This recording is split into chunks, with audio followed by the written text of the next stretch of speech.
child geniuses. Number 10. Elise Tan Roberts. Childhood accomplishment, accepted to Mensa at 2 years and 4 months, IQ 156. In April of 2009, North London resident Elise Tan Roberts, born 2007, became the youngest ever member of Mensa at 2 years and 4 months old. Elise enjoys counting in Spanish. According to her parents, Elise's favorite game is reciting world capitals. Elise's parents want to keep her grounded. We are assuming grounded would mean not becoming an interplanetary supervillain. Number 9. Heidi Hankins. Childhood accomplishment, accepted to Mensa at 4 years old. IQ 159. In 2012, 4-year-old Heidi Hankins, born 2008, was also invited to Mensa. Heidi lives in Winchester, England. Between Hankins and Roberts, we are not entirely sure what England is doing to engineer child geniuses. It is entirely possible that one day these children may figure out a way to make English cuisine taste good. Hankins is looking forward to entering school. This is not a guarantee of good grades, given that she is 1 point behind Albert Einstein. Einstein's elementary academic record was legendarily not stellar. Number 8. Wolfgang Amadeus Mozart. Childhood accomplishments, composed music from the age of 5, performed before European royalty. By 17, Mozart was the court musician at Salzburg. IQ 165, estimated. Long before Falco recorded Rock Me Amadeus, or there was an unfounded speculation about his possible murder, there was Wolfgang Amadeus Mozart, January the 27th, 1756 to December the 5th, 1791. When Mozart was 6 years old, he performed at the court of Maximilian III in Bavaria. Before most kids today will lose their hearing to loud music, Mozart composed operas, concertos, and symphonies. Before people today would get their driver's license, Mozart had performed as well as composed for every major principality and throne on the continent of Europe. You might as well just start memorizing Transformers episodes now. Chances are you will never accomplish in a lifetime a fraction of what Mozart did before he was 18. Take some consolation. There is still the fact that you get to enjoy SpongeBob SquarePants. Number 7. Theodore Ked Kaczynski. Childhood accomplishment, mathematical genius, accepted into Harvard University at 16, IQ 167. In the movie Good Will Hunting, a reference is made to Ted Kaczynski's, born 1942, mathematical genius. Kaczynski skipped grades and attended Harvard University at age 16. He graduated when he was 20. By 26, Kaczynski was a professor at the prestigious University of California at Berkeley.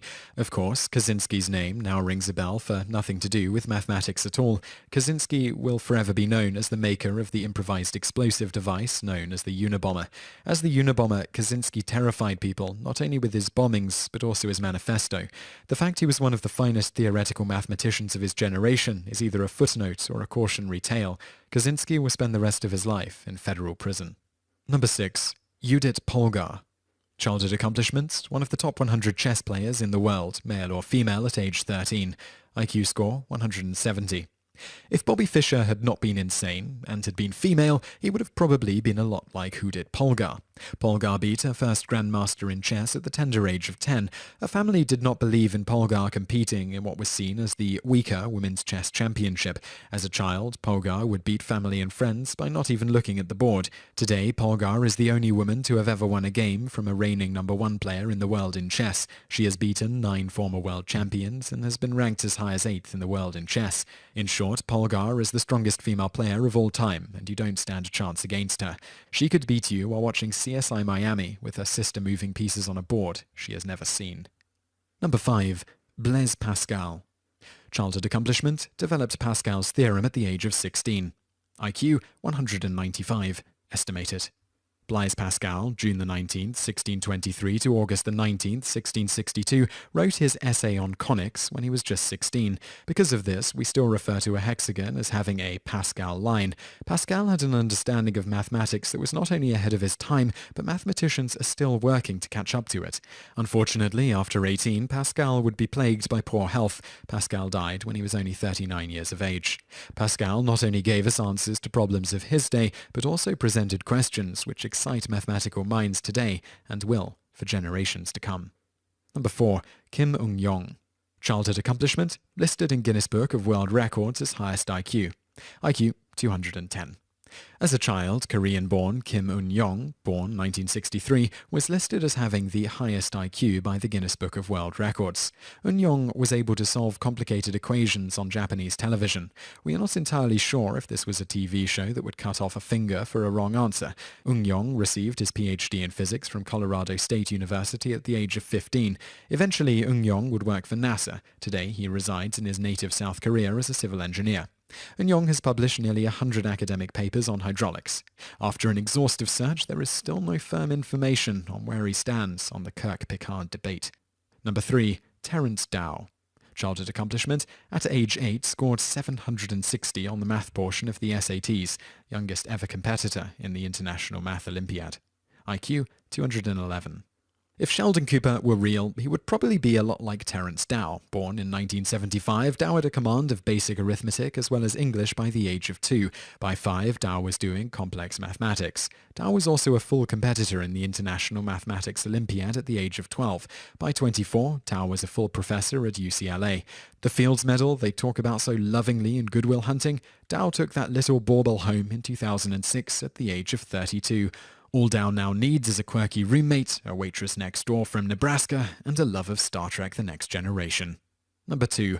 William James Sidis.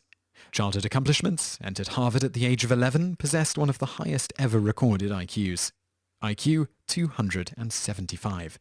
William James Sidis was born on the 1st of April 1898. Sidis's birth date is presumably to remind the rest of humanity what fools these mere mortals be.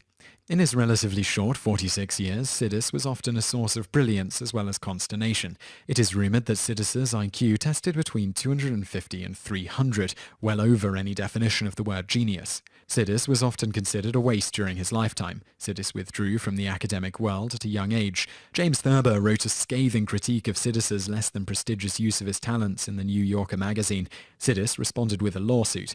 After Sidis's death, his papers discovered that Sidis preferred to follow a Native American principle of making contributions in secret.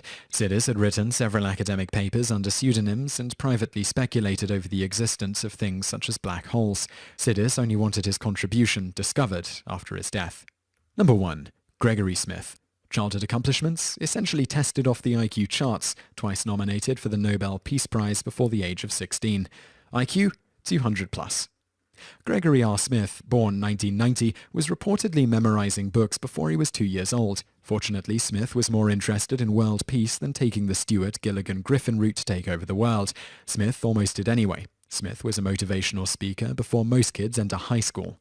When Smith received his driver's license, he also graduated from the University of West Virginia in Charlottesville. Smith was an advocate of children's rights, which brought him the attention of the Nobel Committee, twice. As a young boy, Smith appeared on dozens of talk shows as well as news shows including Oprah and 60 Minutes. If you enjoyed this video, be sure to subscribe to our channel by clicking the subscribe button in the top right. Our channel has loads of other awesome videos just like this.